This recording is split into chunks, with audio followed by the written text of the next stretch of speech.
Hi, I'm Jeremy Raddick. I was Gareth in the Doctor Who TV movie. Ask me what it's like to kiss Ryan Reynolds on the mouth. You're listening to Mark Who 42.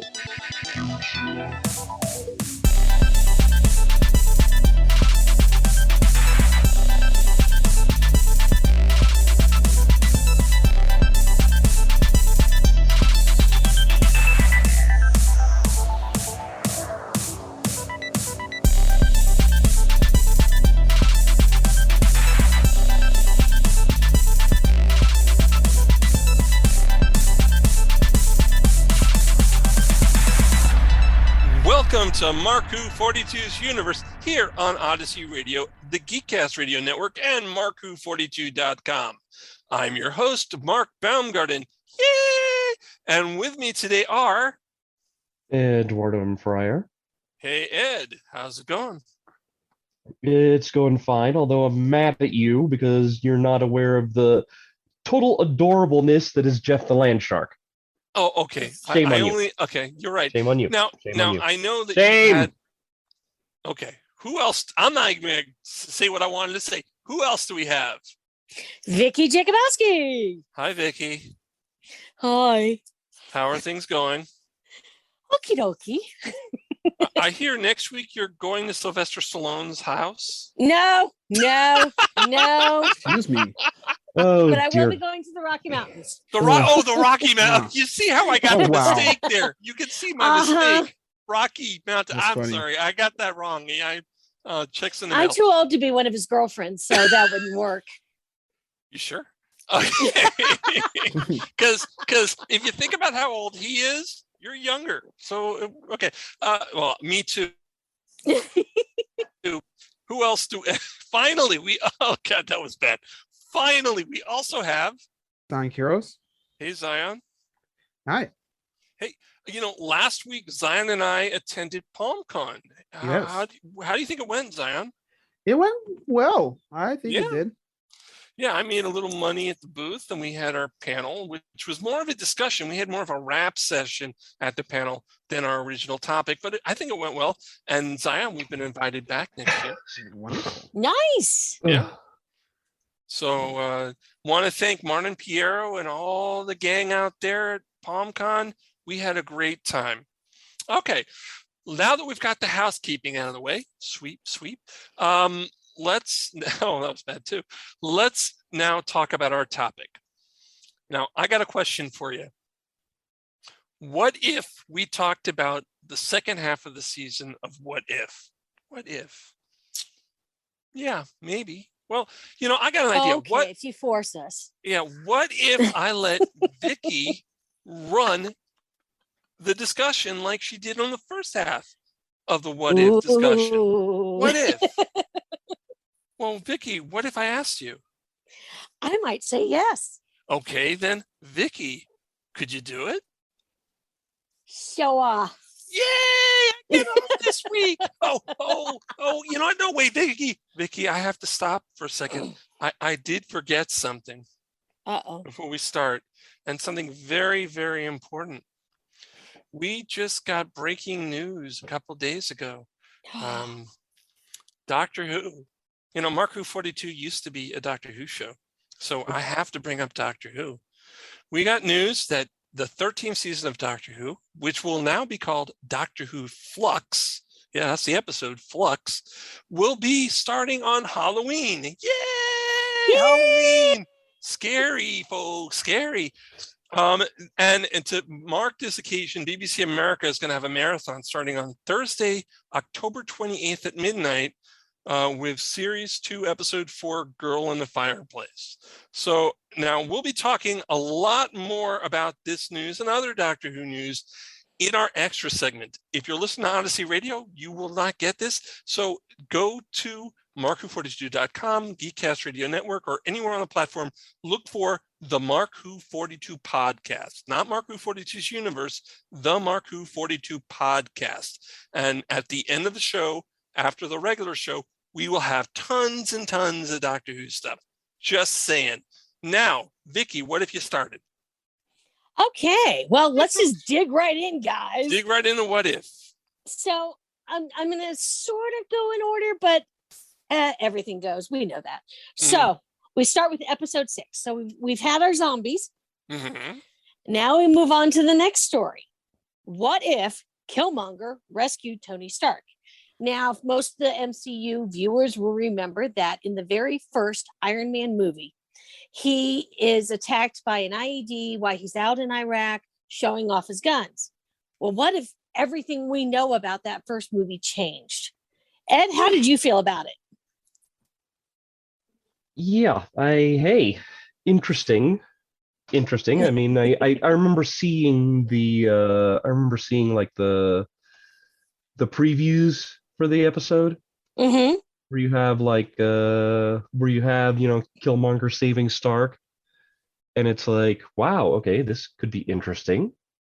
And then we had in many ways Killmonger was actually a good partner for Stark, and other ways not. Yes. Zion, what was your reaction to this episode?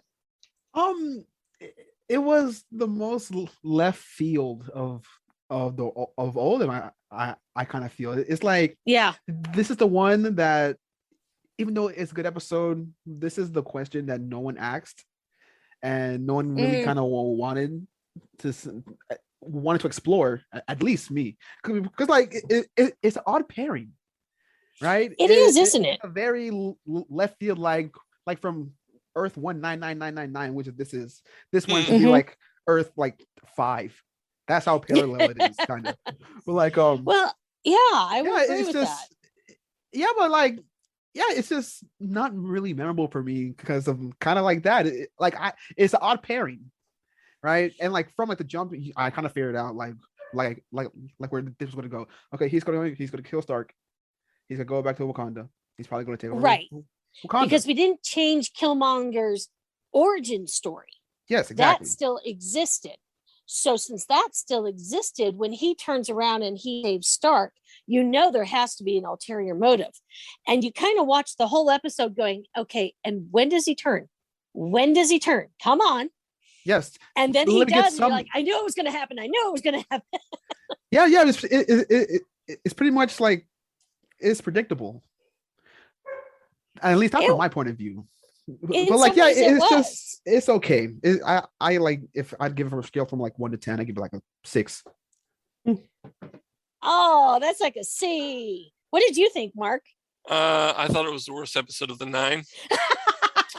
I gotta tell you something. When Pepper Potts tells you something, Stark, you better listen to her. That is true. Pepper, that is true. Tony gets in the most trouble when he doesn't pay attention to Pepper. Just saying.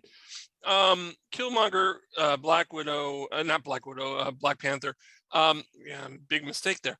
I loved Black Panther, but Killmonger, I couldn't even remember who he was. I couldn't until I remember. Oh, okay. I thought about it. And Tony Stark getting saved and not getting to think through hard. I think there was an actual what if comic about this. I think there was an actual story about this before that I think was much better. But I gotta give this episode a pass. I really do.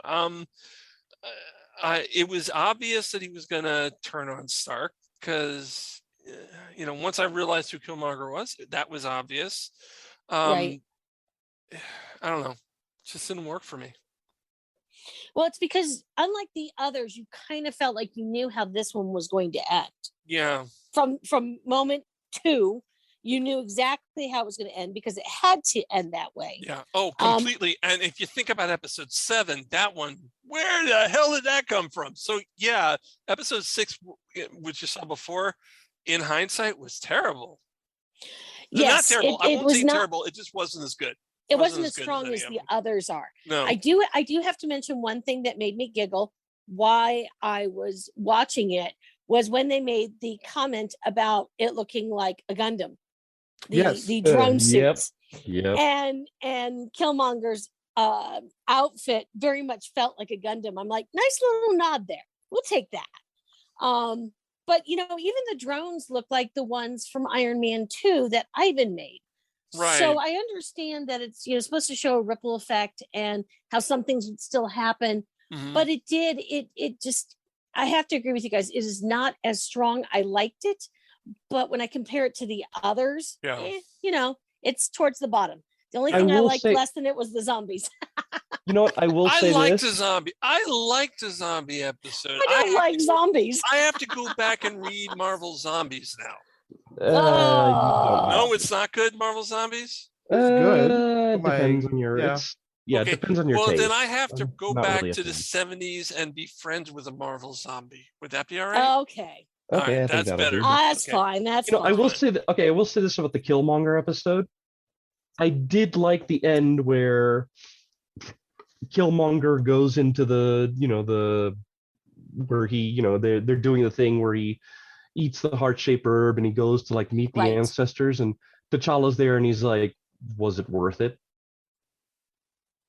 Huh. Yeah. But you already knew that it was setting up for something when Shuri and Pepper Potts join forces. Yeah. And then it ends. I was like, oh no, I want more. Now I want more because I want to see what those two do because I love those characters, despite Gwyneth Paltrow. Especially, so let's move on. Especially Shuri. Oh yes, love that character. Can't wait to see what they do in Wakanda Forever with her. Oh yeah. So episode 7, much better, hilarious. Oh yeah. What if Thor was an only child? Oh yeah. He'd be a silly. So basically, yeah. Well, kind of he'd be a very immature person who's very fun to be with. He is the person you'd want to go drinking Vegas. with. Yeah. Of course, it makes sense. What would Thor do? He would return, but instead of going to the desert of New Mexico, he ends up in Vegas. It's not that far. Okay. It's not that. It's not that far. You don't live on this side of the country, Mark. No. I'm talking about for Thor. For Thor, it's not that far. It's like he just has to jump and he's there. That's all. Well, Zion, what did you think about this one? What did you like about it? Come on. It's good. I just find it odd. Is Thor perma-locked on comedy now? You're right. Look, there is nothing wrong. The first 2 Thors, he was depressing. It was depressing, and there was like nothing funny really going on. And then in the Avengers and in Thor 3, he's a comedian. There's nothing wrong with this episode. We needed a comedic relief episode because we've had zombies, multi-death. That's true. Killmonger, multi-death. Yeah, totally. Multi-death. So this needed. You needed something to refresh the palate, and this was what the episode was. But it's just that Thor is perma-locked on comedy now. Is this the new? Well, but think about it. This would go in line with Thor 1. Yes. So in the first Thor, he's a screw up. He goes around, he likes to beat up people, he likes to drink and party with his friends. Yeah. So this is that Thor that then had to be humbled by his father and sent to Earth with no powers to meet all these humans that he would then care for and then mature. So this is the very immature Thor we meet from moment 1. Okay, here's my question. Yep. I like that. I like that, Vicky. Why did he start acting as silly and immature and fun like that without having siblings? I don't understand why there was a change when he didn't have Loki and everyone in his life. I don't get it. I don't see what the ripple effect was. I just know that he's a fun-loving guy who likes to get drunk, which he was before. Especially since Loki eventually ended up in his life anyway. Yeah, as a good friend, in a different capacity. I will say that having 3 sisters and 2 brothers, siblings shape you in ways that you can't even imagine. Right. And not having, if I didn't have one of those people in my life, what would be different about me? If I hadn't changed all those diapers, what would have been different about me? But I don't Loki was understand a different why. temperament. And they're kind of like, even though Loki is the trickster, there's a certain bit of they feed off of each other. and actually ends up making them better people, even though Loki goes a little nuts a few times. Loki's actually a better person for all the people he meets, and I think Thor would be too. And the fact that he's a spoiled child at this point, which is why when his mom comes, they have to clean up the whole universe or the whole planet real quick. Well, I guess an only child is spoiled. I guess an only child gets spoiled by his parents. It's true. I have a question because this episode like opens like a theme that like I'm gonna bring up later within the show. So we have Captain Marvel, right? Yes. Captain Marvel was previously stated as the strongest Avenger. She is the strongest out of all of them here. Why can't she handle Thor right now? She can. She was holding back so not to destroy part of the planet.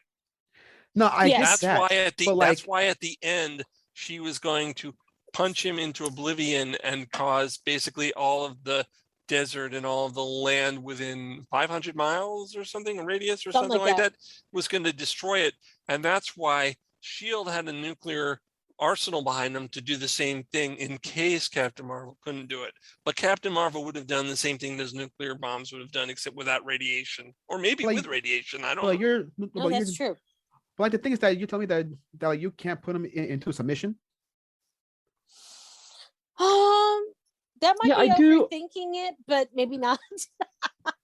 I think it was Thor. I think it was Thor's hammer she was having more of a problem with than Thor.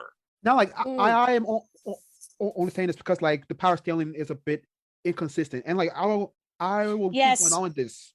So and like I will bring this up later, but like this is like kind of like where that's like one of a small thing. It doesn't really matter, but like you just notice it. Well, isn't that true in the comics? I mean, you see that in all the movies and all the TV shows. There's always those minor inconsistencies. Well, if they can do X, why can't they do Y? Right. Yes. You know, I know Ed's seen this in a lot of comics over the years. Oh, yeah. It's an ongoing joke, isn't it? You know, why did it work in this comic series but not in that one? It's to fit the writer story. Yes. I mean, you know, Superman, when John Byrne took over, he had a power reduction. When he left, certain writers wrote that he could do things that he couldn't. It depends on what the writer needs for his story, what the writer wants to do. And obviously the writer of this story needed Captain Marvel to not be able to knock Thor out at the beginning. That's what was needed for the story. Zion, that's as simple as it was. It was needed for the story. Well, you bring up the John Byrne run of Superman, starting with Man of Steel. Yeah. See, at least with that, we're talking that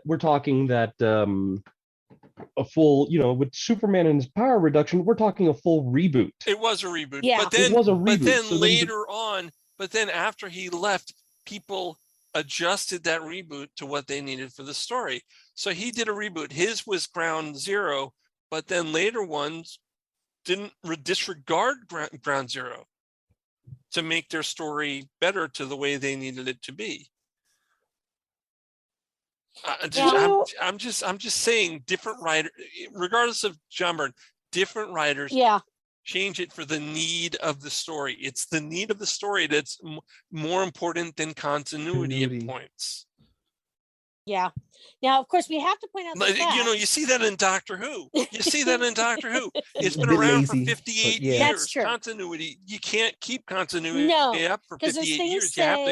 It would, first Doctor through today, and this was true, then that was true, you can only regenerate once, then it was 12, then it was God knows how many times. And Zion, our panel at the conventions was on the Timeless Child. How is that have anything to do with continuity? It was to fit Chris Chibnall's story idea. Whether it was good or bad, it was to fit the writer's story. Yes. That's it. But that doesn't make it good. No, it doesn't. True. It doesn't. It totally doesn't.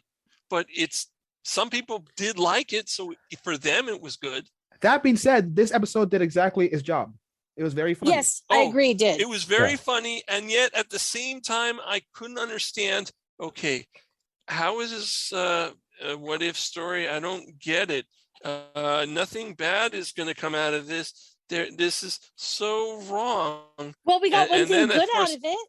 No, but I mean, it was a happy ending. Well, yes. Until the last second. Until the last.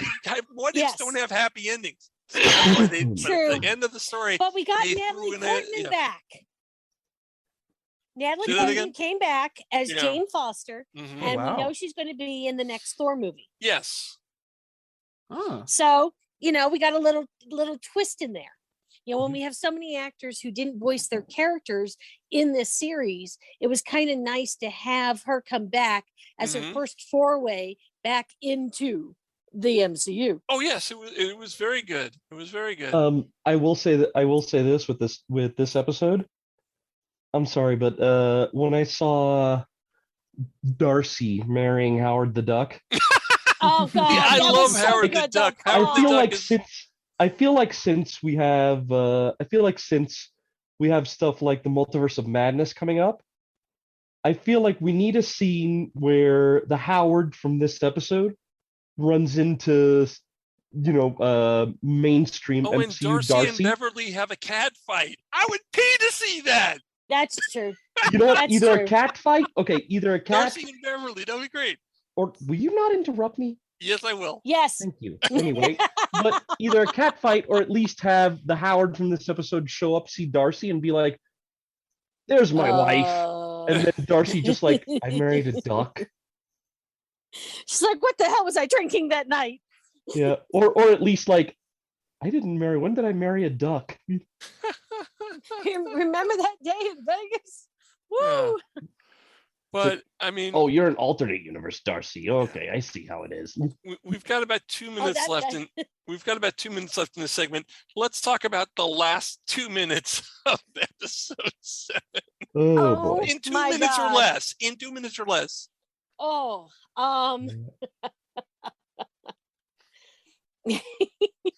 Can we do it in 2 minutes or less? that is very difficult. Okay. Because it is leading up to what's happening, but the fact that I'd swear earlier in the show you saw Ultron's drones dancing, and then they change, and they've cleaned up the world. Freyre comes, she sees them all behaving, and Thor's about to ask Jane Foster out for a date, but then an army of drones appears, and it's Ultron in Vision's body with all the stones. What the bleep? What was your thought on it, Eddie? I was like, whoa, okay, whoa, that's a cliffhanger. Holy cow. Yeah. Like you thought it would just end simply with, simply with like, oh yeah, no, it's just gonna be, we're just gonna do this. But then all of a sudden it's like, no, we're gonna end. I had feelings about where the series would go, but seeing this, I'm like, oh, I think I know what's gonna happen. Yeah. Well, all I can say is, like I said a few seconds ago, that how is this a what if story in terms of bad things happening? It ended on a happy ending.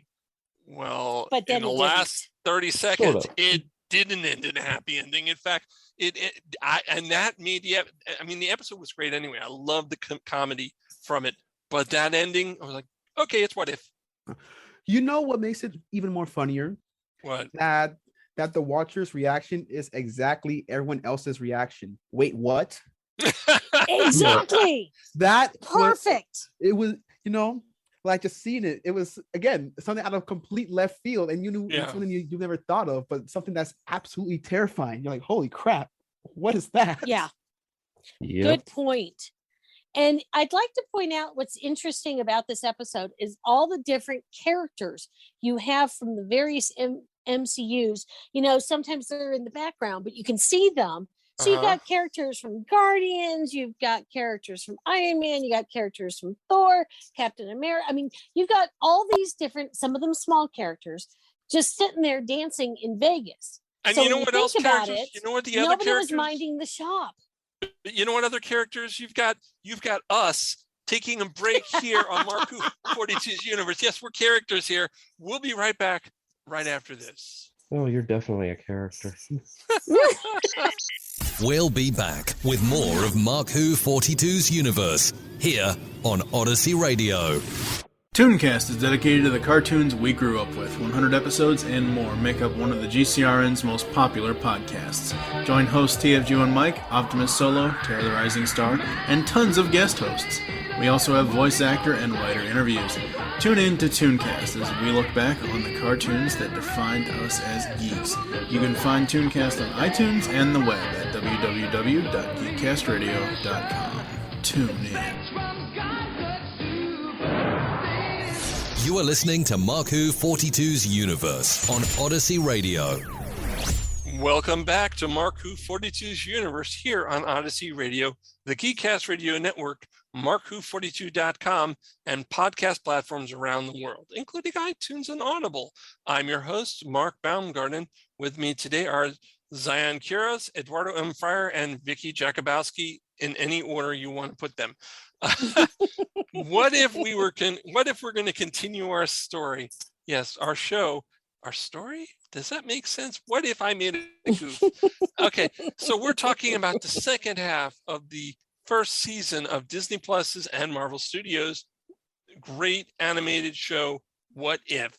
Continuing the MCU in different realities and dimensions and universes. And we're going to let Vicky run the show. Vicky? Hey, so we just ended with episode 7. What if Thor was an only child? Mm-hmm. And it's happy, it's great. And then in the very last moments, suddenly everything is interrupted by drones of Ultron. And Yes. Ultron is in Vision's body and has all 6 Infinity Stones, which of course goes into episode 8. What if Ultron won? Now, I'll be honest, when I just saw that title, I was like, ooh, that's going to be a bad one. Yeah. That's going to be a rough one. And it so was. So let's jump in. Mark, talk to me about Ultron winning. Well, Ultron winning. That's a tough one because really, if you think about it, Ultron should have won all along. Thank you. Yeah. Thank you. I don't see how the Avengers won in that story. It was interesting that Hawkeye and Black Widow were the only survivors, or so we thought, the only survivors on this planet Earth, which again should have been our planet Earth, but whatever. I love the fact that it opened with an action sequence, but it should have, and it did. Yep. Hawkeye is great with his bow and arrow. I mean, really, I want to hear what everyone else has to say before I give my review on this. So Well, let's move on to Zion. yeah. Zion, throw in your bits. I saw this episode, right? And I was very skeptical about how Ultron was supposed to get these stones, because of course Thanos has some of the stones, right? But so the first 5 minutes happened, and my mind switched the whole episode from what if Ultron won to what if Ultron stopped telling jokes. And yeah, we actually get Ultron, and here we are. There it is. And so okay, he gets the Mind Stone. Makes sense, right? And so of course Thanos shows up, and my knee-jerk reaction to when he just slices him in half is like, yo, that should be impossible because he has Time Stone, Power Stone, blah blah, right? Mm-hmm. But then I thought about it. Ultron's a super AI. Right. He has the ability to process stuff faster than Thanos can ever think of. Yes. Thanos died in 6 seconds. Count it. He died in 6 seconds. So Wow. even though 6 seconds, he's still probably still processing this situation. Now the Mind Stone, he could read his mind. Read a mind over 10 million times, probably in 1 second. Then that's why he says fascinating as he's looking at the stones. Now he knows what the stones are. Split. He wasn't paying attention.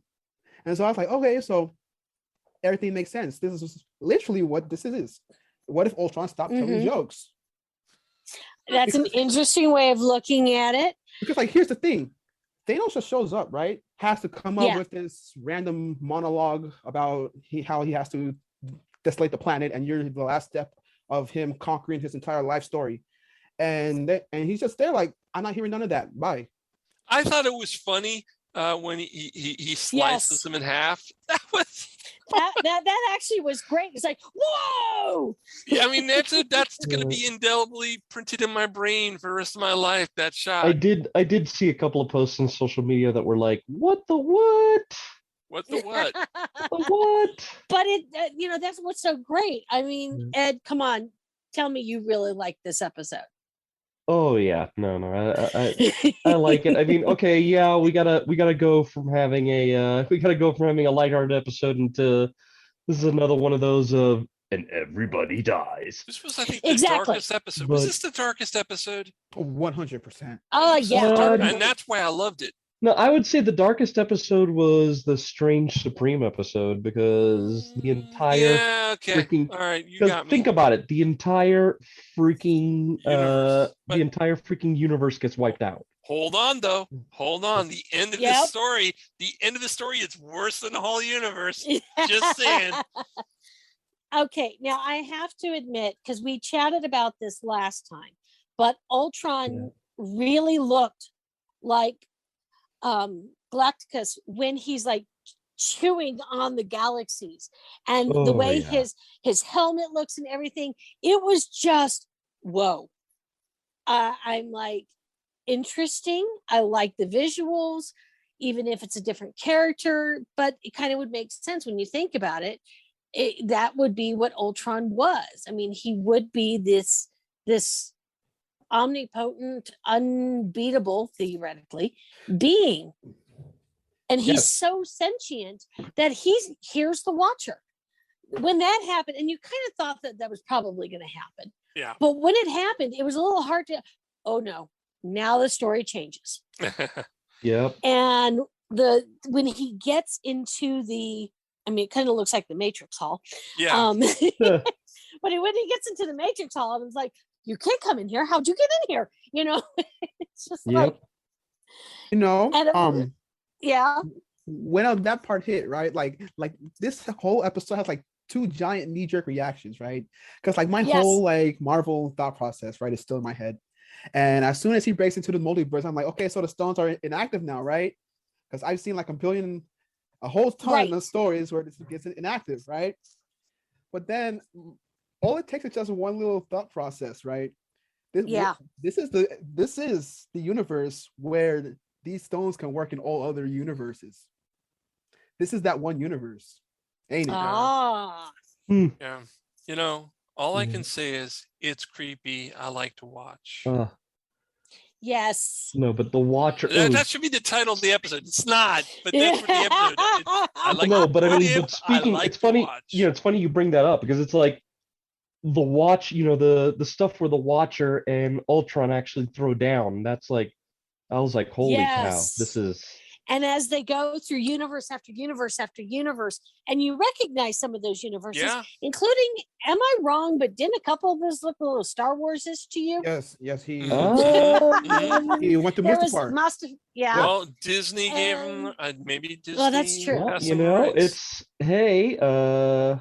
why not? Disney owns them all. Yeah. Yep. Then why didn't we see a Magic Kingdom shot? Oh, that would have been so perfect. They probably fucking Mickey Mouse talking and he just comes through. Well, that might have been too corny. Yeah, that might have been a little too much. Yeah. That might have been a little too much, but but still, it was great watching it, and in a very short period of time, due to really good visuals. You get the point across. You understand. You quickly, even if you'd never read any of these comic books, even if you didn't even necessarily have a lot of MCU background, someone could watch this episode and still get what was going on. Again, something that the MCU in general does. You don't have to be the diehard fans we are to be able to watch the various movies and shows and not be able to enjoy some of it. Because of the fact that you don't have to know everything that happened in order to understand what the hell they're talking about. And of course, when it ends in to be continued, I was like, oh, hell no. You mean I got to wait another week? Damn it. Because you know it was going to end in our favor theoretically.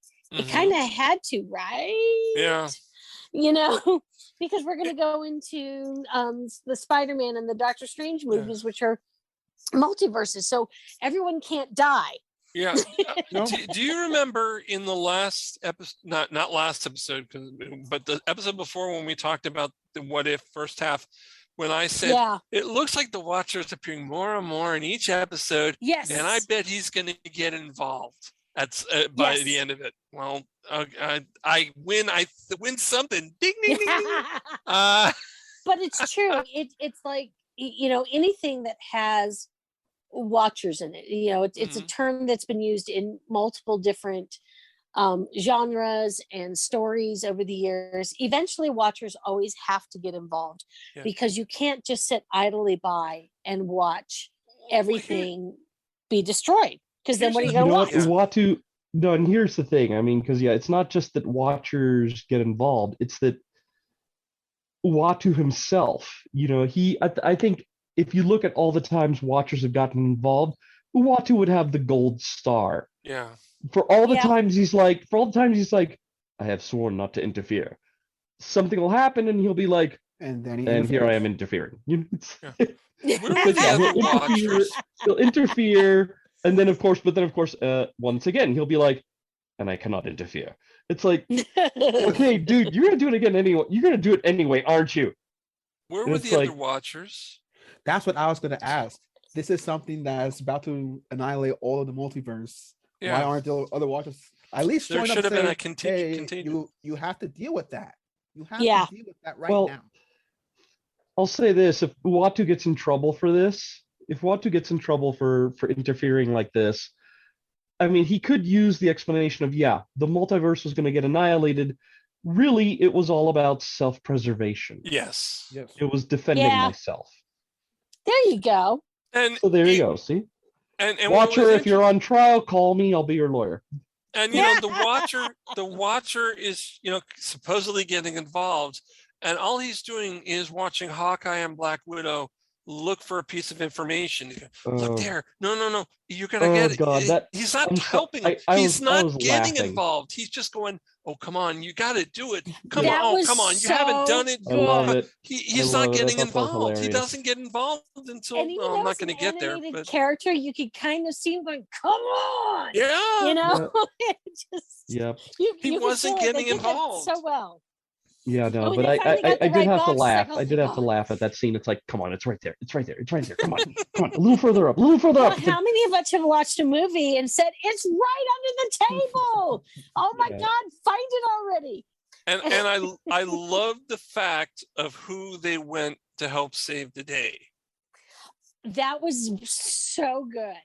To find a analog AI, if you can call him an AI, of you know, Dr. Zola, you know, from Captain America, and you know, and we saw him in the Winter Soldier, and of course he's loaded up somewhere else. It's probably not this episode specifically, but I do love that we had a nod to Zola's comic book look. Yeah. I just like his sense of humor and the fact that he brought a little comedy to a very difficult situation. Yep. Yeah. So okay, now we're going into what if the Watcher broke his oath? Yeah, because I was just saying, you know, the Watcher's not getting involved. He said he's gonna get finally the Watcher gets involved. Yes. So basically we got what if the Watcher I love when I saw the title and then just like it's like, what if the Watcher broke his oath?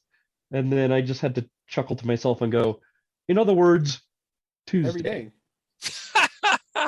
In other words, Tuesday. If it's today, it must be the Watcher breaking his oath. As he's swearing, I should not interfere, but I have no choice. If it's Tuesday, it must be Maury. I I swear he is just like Mr. Incredible. I can't interfere, but I also can't tell you that you have to go to Galactus's house and under his drawer is open nullifier. I can't tell you that you have to come back and show it to him. Yep. Fantastic Can't Four interfere. 49 and 50. I could, I could tell you about the ultimate nullifier in Galactus's house, but no, I shouldn't. Yeah. Well, I Like, love the okay, way so I go he to Galactus's goes. house. I don't know what you're talking about. Yeah, I love the way the Watcher goes and starts to recruit everybody, because we've got Captain Carter and Black Widow from the first episode, nearing the beginning of the Winter Soldier movie. And then, you know, even some of the jokes are the same or slightly twisted, you know. And then he comes and he says, you know, I've chosen you. And he goes and he gets all these people. And of course, we have to talk about the missing episode of Gamora. I was going to say that. I was going to totally say that. There was supposed to be another episode, episode 9 this season, which I assume was going to come before all this. That didn't happen. They're going to save it for next year. And yes, that scene, the Gamora and Tony Stark, we never got. I was still going to bring that up. Yes. And, you know, what's funny is they said it was postponed due to COVID, which is weird because it was a middle episode. So why would that one have been postponed? There's been lots of speculation. I don't choose to speculate because usually we're all wrong. But it'll be interesting that they've pushed this one to season 2. And then, of course, I've heard speculation that season 2 will be the Watchers talking to the Watcher about why did he interfere. And but it'll be interesting to see how that will fit in, because now we're going to go to the future, but it'll be in the past. Okay, how am I about to get a timey-wimey little thing going on here? Let's not do that yet.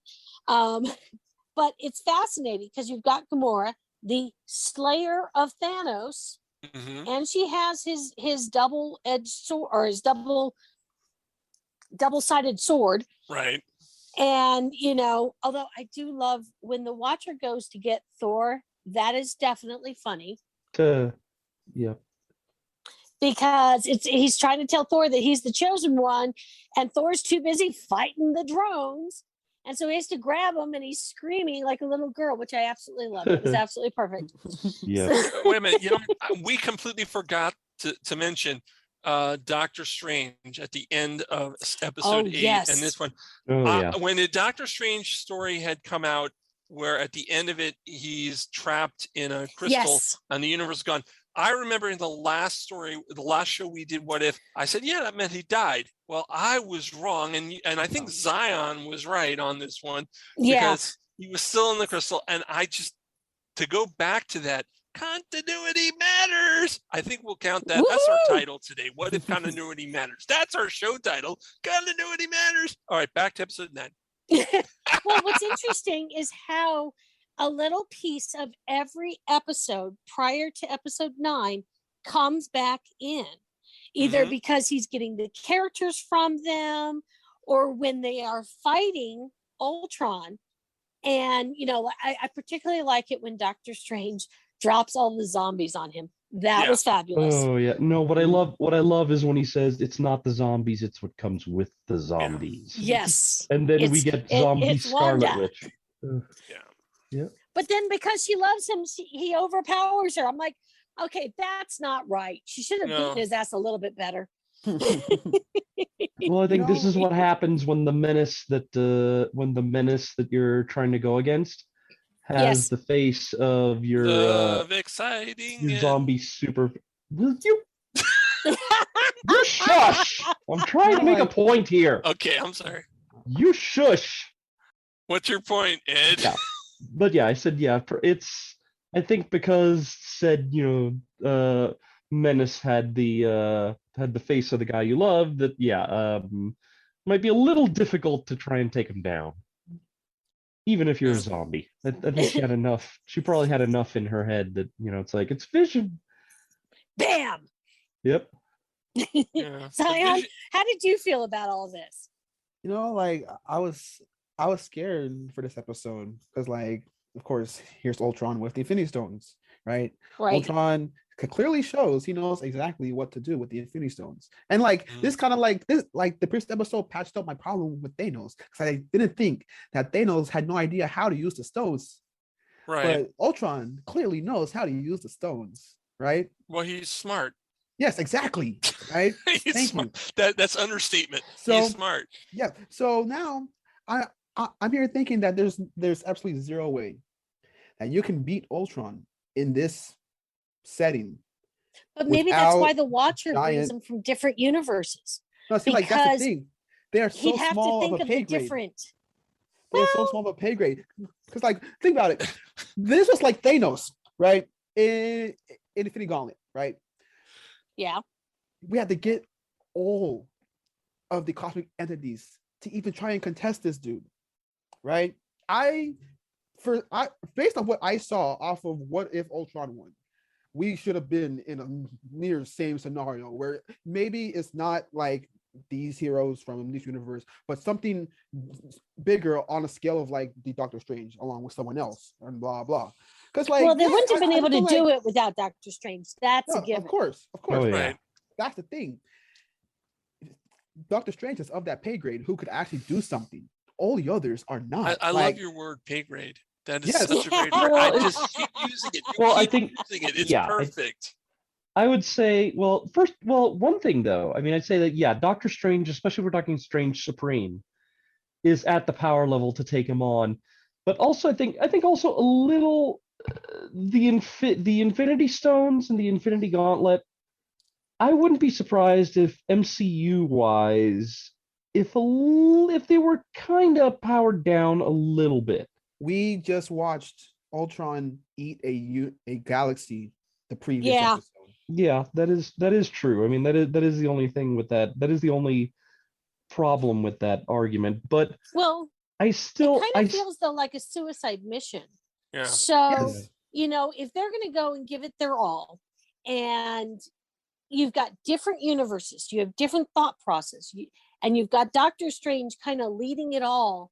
In some ways, they were all a distraction so that Doctor Strange could use his powers. Yeah. Although ultimately it was another AI that brought it down. Yeah. So the AI to bring him down is actually now humanized because we have Zola inside him. We have Killmonger, who has very human emotions of envy, jealousy, and revenge. The So dirty bastard. Yes. So you now technically don't have the supreme being of Ultron inside Vision's body anymore. You have two human beings that have human emotions and fealty who are fighting each other for the Infinity Stones. That's the only way we were able to beat Ultron. Exactly. Yeah. And this is just me going through all the hoopla makes it. You had a whole lot more, at least in my opinion, easier time and a lot more funner time if you just rose the pay grade. Somehow get a Thanos that got mixed with Bruce Banner, who's now smart, who now has the stones, who knows exactly how to use the stones to fight Thanos. Get, I don't know, Captain America, who's been fused with Captain Marvel or something. But like, I don't see how Peggy Carter, frat boy Thor, and so I think I like that Strong. descriptor better than Party Thor. That's Yeah. awesome. Yeah, Frat boy Thor. I have That's a great. question though. I have a question. So the name of this episode was "What If Uatu Got Involved?" What Is if that he it? broke his Watcher oath? broke his Okay, oath. here's the thing. He doesn't actually get involved because if you remember at the end of this episode, they're going, "Oh, it was supposed this is what was supposed to happen." The Watcher made what was supposed to happen. Right. So they still He go didn't back actually to the break his oath. universes. It was basically he was supposed to get involved. He didn't just get involved and break out and cause something to happen. This is how it was supposed to happen. Well, So did except he that actually- the Black so did he Widow actually is sent break his back to a oath? different universe. She's sent back to the universe of episode 3. Well, if you remember at the end of Avengers Endgame, Captain America got sent back to visit. That's true. So I thought that was just a take on that. There you go. They return to their original moments. Yeah. Yeah, So except that makes for sense. okay. There are two places where that diverted. Number one, we have Killmonger and Zola getting getting Put Well, into but the Zola was prison from a and universe that yeah. was already Yeah. dead. yeah. Zola was from a universe that was already dead, so it doesn't matter. Right. Yeah. Well, but the fact that Killmonger got grabbed True. by by Watcher. So in a sense, in that particular case, it he did kind of break things because instead of dropping Killmonger back where he found him, he cheated and was like, okay, yeah, nope. Since you have the Infinity Stones, yeah, I'm gonna have you. I'm gonna have you just imprisoned here. Strange Supreme can watch over you. Yeah. And then crystal in he a also, crystal. and then also the fact that he took, he dropped off Black Widow into another universe that Yes. lost theirs. It's like, I suppose if the Watchers are going to be pissed at him, they would probably be mad about that. They would probably be like, look, Yeah. you had to, okay, the multiverse was in trouble. Okay, we'll give you a pass for that. But hey, doing this, what the hell, man? Come on, Well, dude. I have to say before our time is up, I loved the little last teaser when Captain Carter and the Black Widow go where they find in the storage of the ship the Hydra Stomper, which we all remember from episode 1. Yep. And there's someone inside. Well, who was inside the Hydra Stomper in episode 1? Steve Rogers. Right, So that was a great Captain post-credit Carter sequence. will probably be getting her endgame ending. Yeah. Because, and you see the look on her face and you're like, "Aw." Yep. Yeah. I actually like that. It was Sometimes good. I can be a romantic. So, So in conclusion, Vicky? I now want to watch them all over again. I really enjoyed this series. oh yeah. Yeah. No, what if you're right. I'm And hoping, season 2 I'm hoping that the Watcher makes an appearance, in the in the live action stuff. Yeah. Oh, that would be so cool. I mean, as much as we make fun, I love the Watcher. Yeah. So it would be cool to have him around. Doctor Strange made the evil face. He's to be a villain, right? Well, is he? Is he? Well, we'll have to wait to find that out. So that's the end of our main show here on Odyssey Radio. Like I said, if you want to hear more, you'll go to the Geekcast Radio Network, markwho42.com, or elsewhere around the net looking for the Mark Who 42 podcast. Not Mark Who 42's Universe. That's the show you've been listening to, but the Mark Who 42 podcast, where we'll have an extra segment where we'll talk maybe a little more about What If, and we'll be talking about Doctor Who Flux, the premiere in Halloween of... Did you say elsewhere or Elseworlds? Because Elseworlds is DC, not Marvel. I said elsewhere. Oh, not children. Okay. So for Odyssey Radio, we'll bid you adieu. For everyone else, stick right there. We'll be right back here on Mark Who 42's Universe, or podcast, whichever you want to call it. We'll be right back. We'll be back with more of Mark Who 42's Universe here on Odyssey Radio. Because the world needs another movie podcast. The Geekcast Radio Network presents for your listening pleasure the Cinema Geek. Hosted by Amanda, Kevin, Matt, and Dan. Each week we dive headfirst in the landscape of movies as we discuss movie news, play movie games, Go in depth on reviews, And even have a top 10 countdown or two. Also, don't miss our director retrospective series, where we review noted directors' movies film by film. Bottom line is, if you love movies and love podcasts, you need to experience the Cinema Geeks. You can find us on iTunes, Blog Talk Radio, or geekcastradio.com.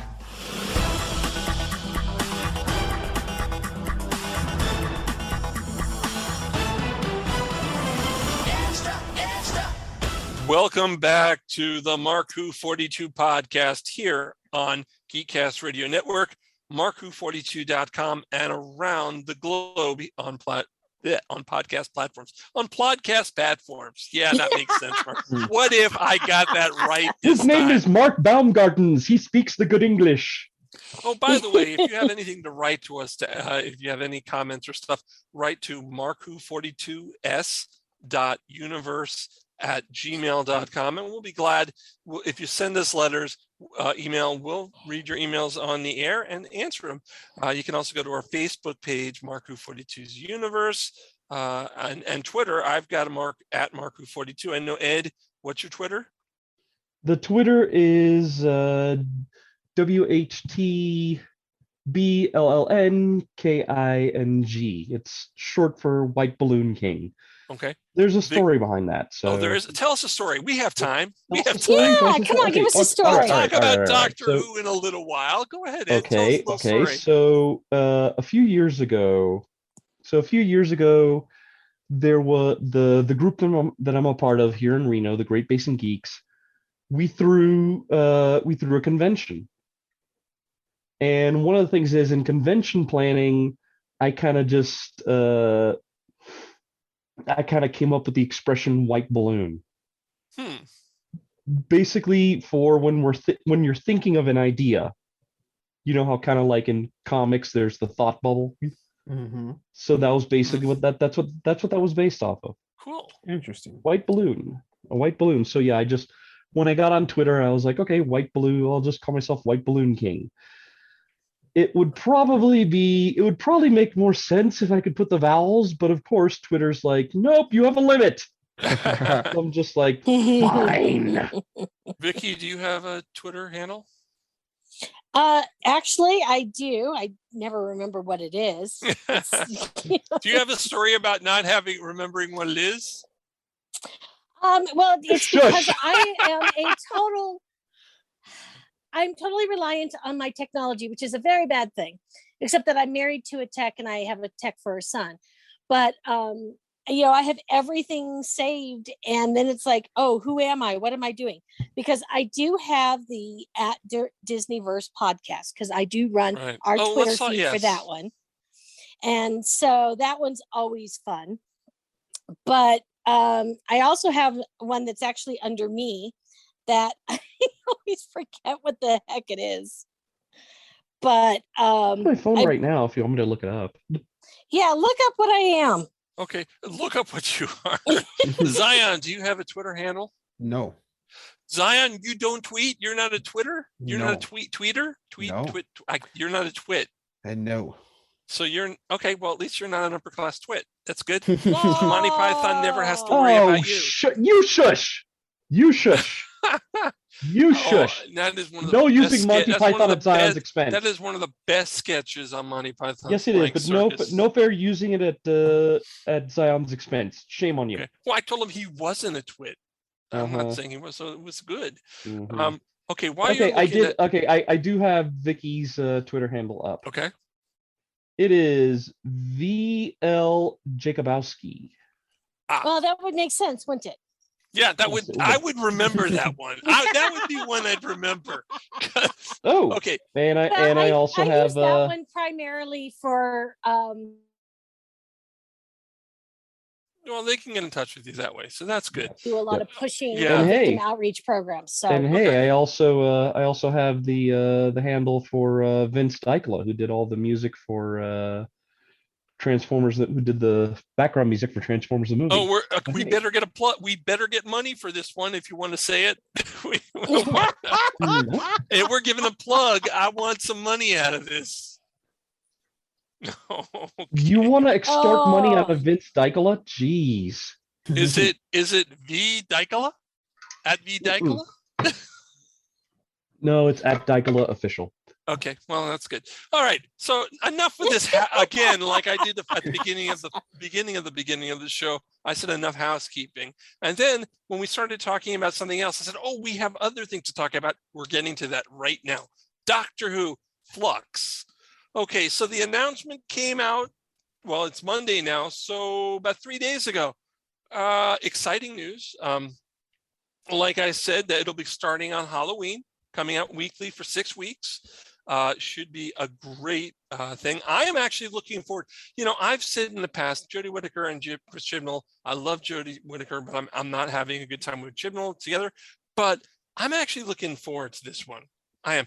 Now, that there are Santarans coming in. That the Weeping Angels are in. They've done a massive marketing campaign on this with videos and a Santaran ship landing over a town in England. But I'm looking forward to it for several reasons. One, because it's a 6-episode story, so we're getting back to episodes, and I'm hoping that the cliffhangers are actual cliffhangers that we had in the classic series with a sting, like in the later episodes when the cliffhanger comes, there's a sting, not just the theme music coming on. I'm also looking forward to it, and I completely forgot what it was, but I'm going to think about it right now. I'm also looking forward to it because I think that John Bishop is a very funny comedian. I think he will do a good job as Dan. I'm looking forward. I don't want to say I'm looking forward to Jodie leaving, but I'm looking forward to a smash bang exit. And I know she's not exiting in this 6th episode. She's going to have the 3 movie length episode specials in 2022. But I'm looking for a smash bang wrap up. I'm hoping, and I'm pretty sure this story will continue the Timeless Child. So we'll find out one way or the other if it's a lie or if it's real. Because the Master may have totally fabricated it and broke into the Matrix and changed everything, like the Failure did in Trial of the Time Lord, or the Master. It could have been that, but there's so many reasons I'm looking forward to. Ed, why are you looking forward to Doctor Who Flux? Well, new Doctor Who, it's always a good thing, and yeah. I hope you're right. I hope you're right in the sense that we'll get more of the Timeless Child, because the last Doctor Who episode that we got, it just the only thing that we got with regards to the Timeless Child revealed was the Doctor kind of being mopey about it, and it's like, okay, no, we gotta, I will say this though. As far as the Timeless Child reveal, there's a part of me that hopes that it's not a lie.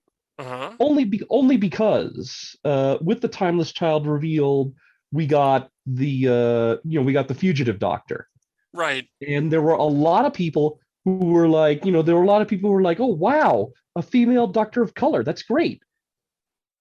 It would be bad optics to turn around and say, well, nope, that was a lie, and then basically just be like, to basically like turn it into a lie and just be like, well, all of you who are all excited about this, well, sorry, guess you were tricked.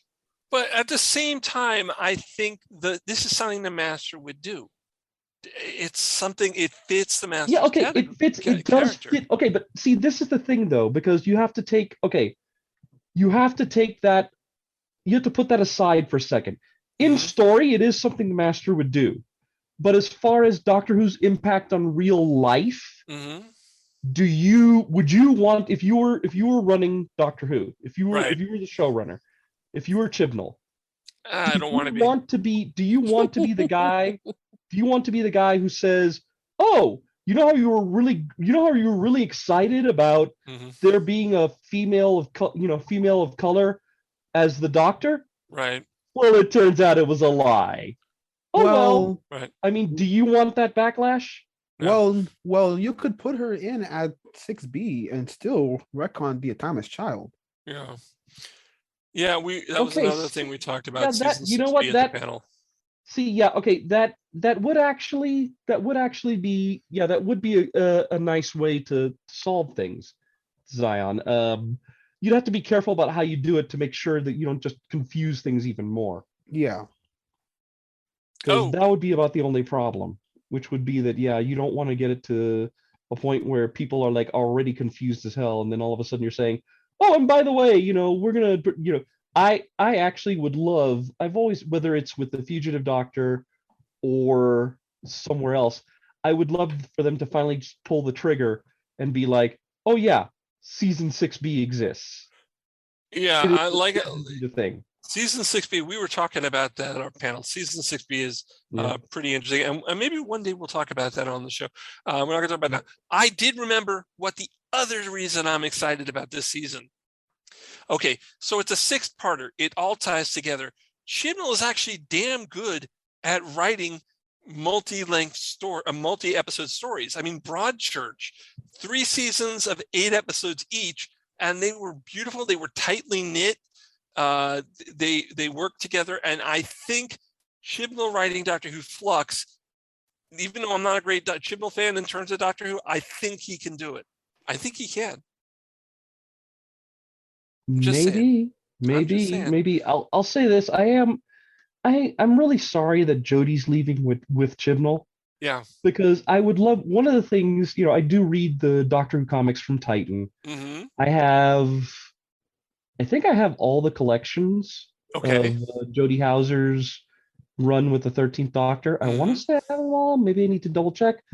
But reading Jodie Houser's stuff, her writing the 13th Doctor, there's a part of me that's like, I want to see how somebody else handles the 13th Doctor.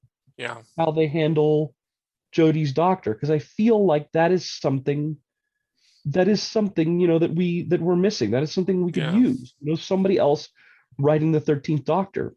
I would take it a step even further and say that this is the current time is it's the most disrespected Jodie has been during her tenure as a Doctor.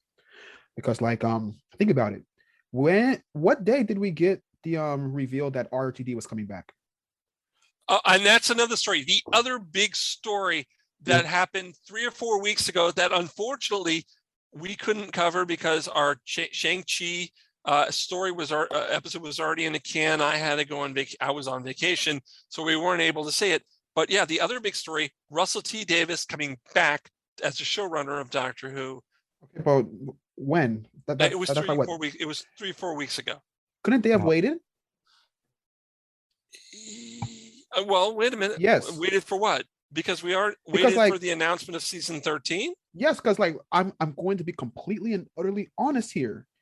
No one really cares that we get the trailer and even the release date. I think people did care. No, because everyone's just salivating, me included, over RTD coming back. They could have waited, and they knew that was going to happen. Hold on. Do you remember when Eccleston left?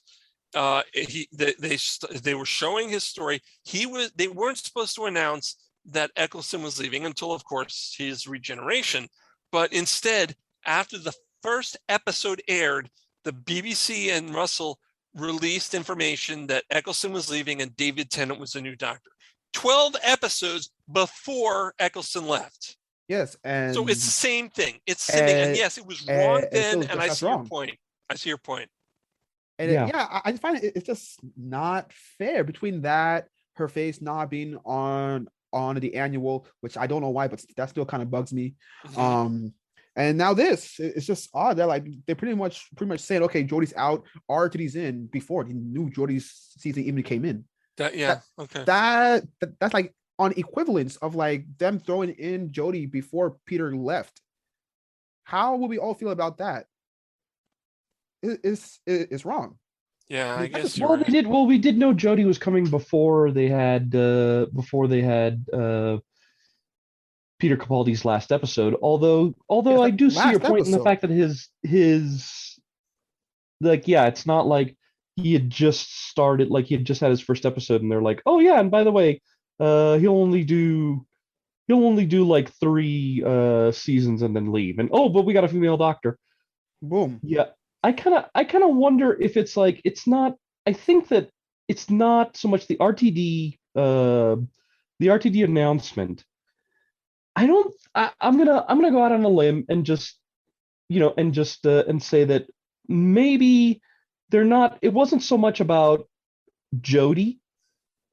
That the RTD announcement was more about those who don't like the Chibnall era. Yes. Kind of saying, well, Chibnall's leaving, but hey, good news, we got RTD back. It's trying to tell people, well, after Chibnall leaves, we're getting this guy back. So, don't worry about it. Things are going to be cool now because we got RTD back. And also, I'm gonna take a step further, right? The BBC is literally missing. I don't know if Jodie chose to leave or they're like showing her out or anything, right? But like they're missing like the biggest cash cow that will see in like the next 20 years. Because think about it, you have RTD, right? And I like we used to do cons, right? We used to do cons when Matt Smith was here, right? A good chunk of the fan base was of the women were women, right? A whole chunk of the fan base left when Peter Capaldi came in, right? If you kept Jodie with RTD, they came in and stuck with Doctor Who because of RTD, and then Matt Smith just turned it up to 11.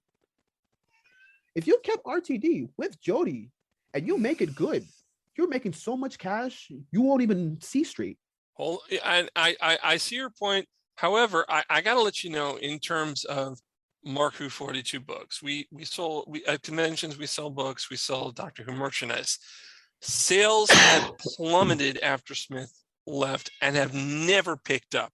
Jodie, even with Jodie, merchandise and fan approval, well, I don't say fan approval, but merchandising never picked up. I'm kind of hoping when Russell comes back, brings a new doctor, it'll start bringing in sales again. But you gotta believe me, Jodie may be great. Jodie could be good with RTD, but there's no guarantee anyway. But do you think it would be more popular and more in the zeitgeist? It's not the only thing in the zeitgeist with Jodie is that a lot of fanboys are complaining. That's what's in the zeitgeist. I don't know.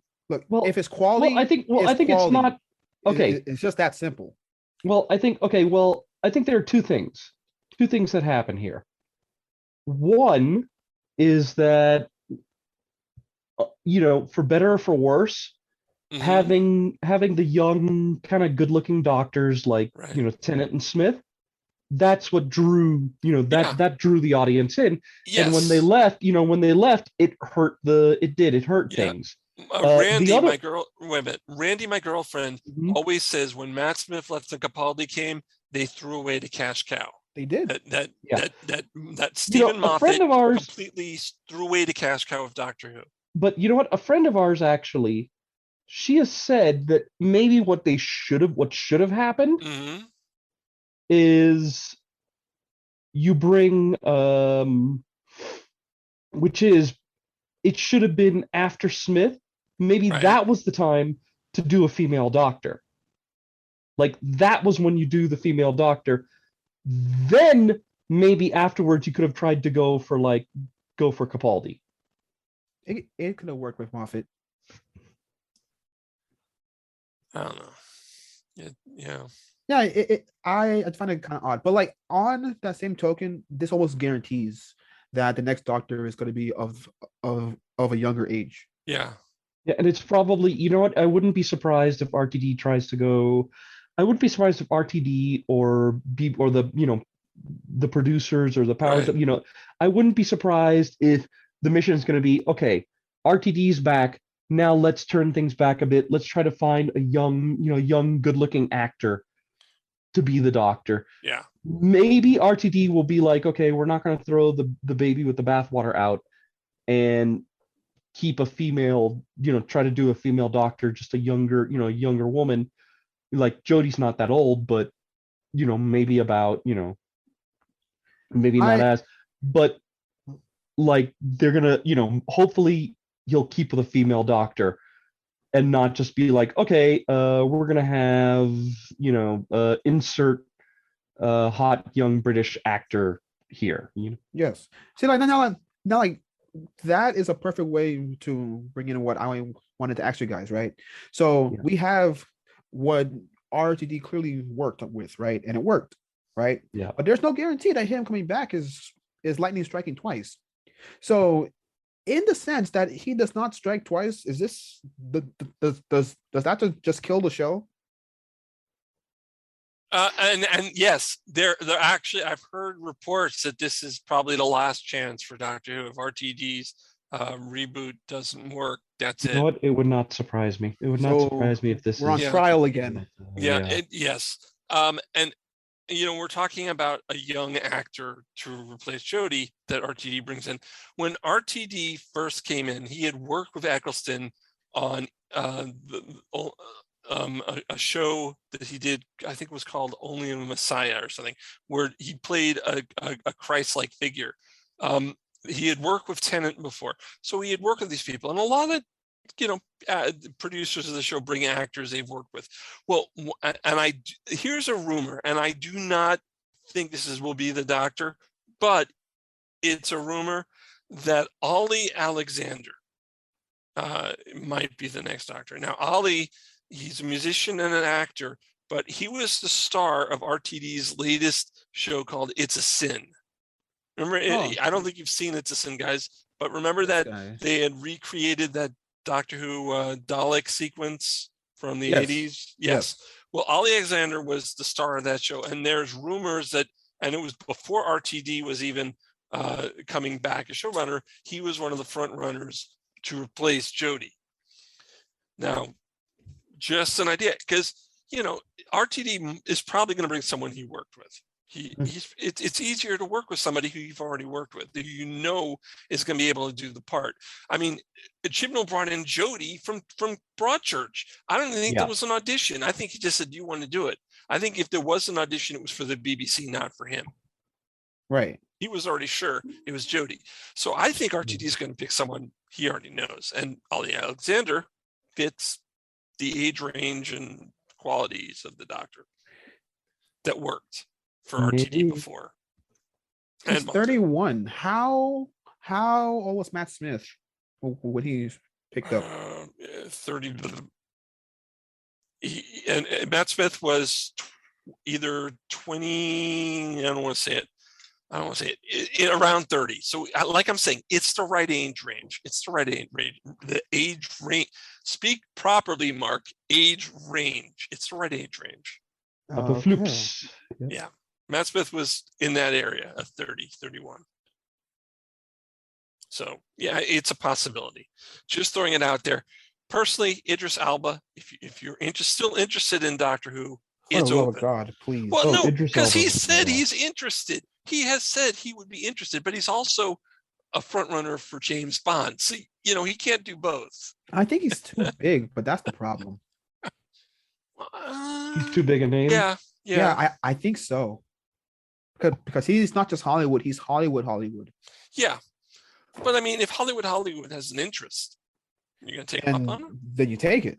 And he has an interest. I'm just saying. It's probably not going to happen, but I'm just saying. So, I mean, Doctor Who news. Yeah. So we've talked about RTD. Let's go back to Doctor Who Flux. Sontarans are back. Any pros or cons to that? Are they the same Sontarans that we've been getting for the past 10 plus years? I'm praying to God it's Dan Starkey. Can I just get a new Sontaran design? No. It won't be Strax, but they're clones. Yes. So why can't Dan Starkey play a different Sontaran? That'd be it's great. Not funny like Strax, but serious. Exactly.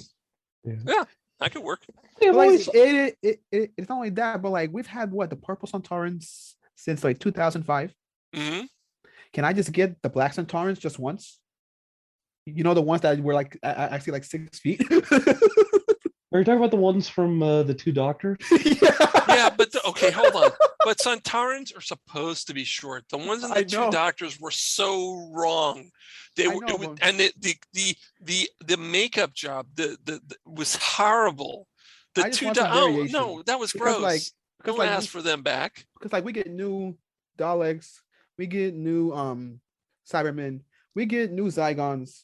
Yeah, but can I just get new clones? Clones are clones. Clones are clones. But hang on, Mark. Hang on, though. Okay. Because here's the thing about having a clone race like the Sontarans. Mm-hmm.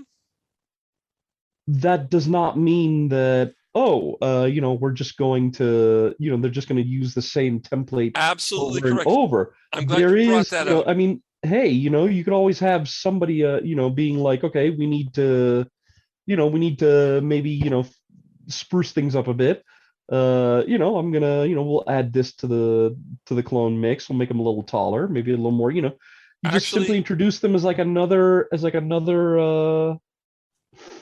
sort of, clone batch, I was something. going to tell you that there are separate clone batches. There are different There you clone go. batches.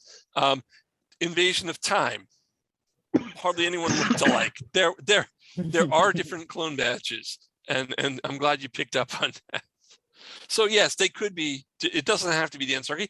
And if you think about it, in the Sontaran stratagem, and there were different Sontarans. Okay, so we have Sontarans. There was Mike from the Young Ones. We have Weeping Angels. Yeah. Okay, that's how do I put that? Original. Is David Tennant next? Well, 60th anniversary. Yeah. David Tennant's next. Hey. Yeah. Why don't we bring? And if you remember correctly, in the 50th anniversary special, Tom Baker, the curator, said that they could bring, it inferred that there could be old faces could come back. So why couldn't he bring David Tennant back as the new Doctor? Hey. Why not? Oh my goodness! Or you know what? Hey, don't forget Time Crash. You don't have to. Let's wait a minute. Yes, don't forget Time Crash. I thought you said don't forget Dimensions in Time. I was going to say yes, forget it. No, I was going to say Time Crash. Yes, In Time Crash, we had Dave.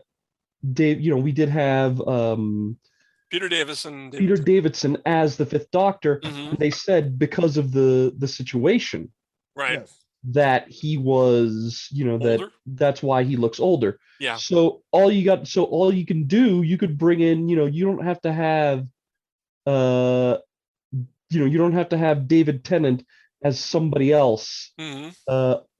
All you have to do is just be like, we'll, have like, just have Tennant show up and then, just be like, because of whatever. Right. I look older. It's like, oh, I look older. Yeah. Well, I mean, if the timeless child theory is right, then totally Tom Baker or David Tennant or any Doctor could come back as a future Doctor. Can I ask a question? Mm-hmm. How many ways can we change around a Weeping Angel story? Because I'm gonna be honest, they feel like Alien. They're all in different settings. They all have different people, but it's the same thing. The egg hatches, someone gets face hugged, Alien comes out, we get picked off until we're on the last one, and then we move on. And yeah, I feel like the same way with Weeping Angel episodes, like the Matt Smith era, like just wringed them dry, and they all ended up being the same thing. We're here, where we are. It's dark, obviously, and we're trying to dodge angels as we're not trying to get picked off. Well, who knows if Chibnall will change them? I hope so. Yeah. But I just hope, and I really hope it's not just face value stuff, because like we had a whole bunch of that in the Peter Capaldi time, where he'd bring up stuff, right? But it's just mentions.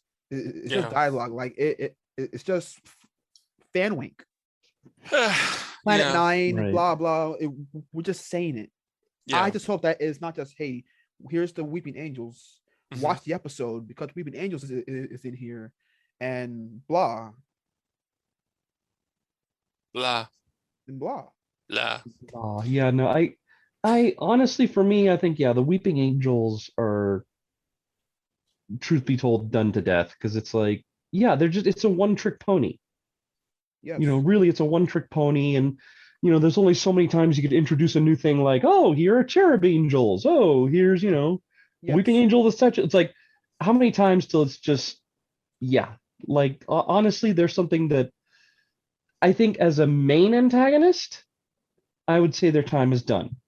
But if you want to do something like Time of the Doctor, where, there's something that shows up but then is dealt with like really quickly, okay, that I can, be like, okay, that, all right. I can dig it. I'm okay with it. Yeah. Any final words? Because I think we're gonna head out here on Mark Who 42. Any final words, guys? No, I think that's it. At least on my end. Ed? Yeah, I'm that cool. You're cool?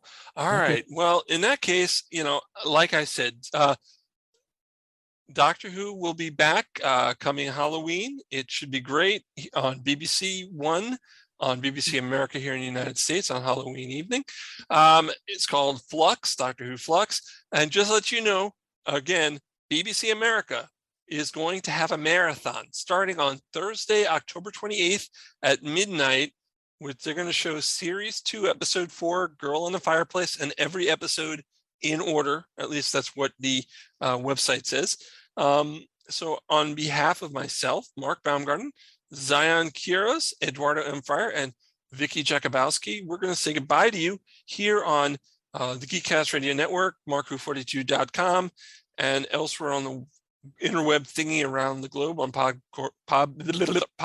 platform. I can still not say that. Podcast platforms.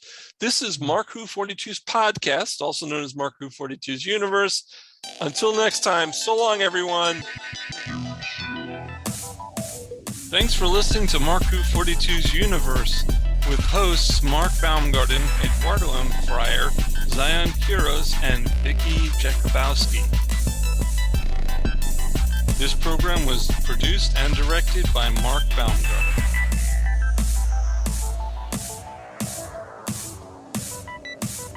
If you'd like to get in touch with us, please go to our Facebook page or email us at markwho42s.universe@gmail.com. You can listen to old shows at our website, markwho42.com, or even our YouTube page, Mark Who 42. Mark Who 42's Universe, copyright 2021.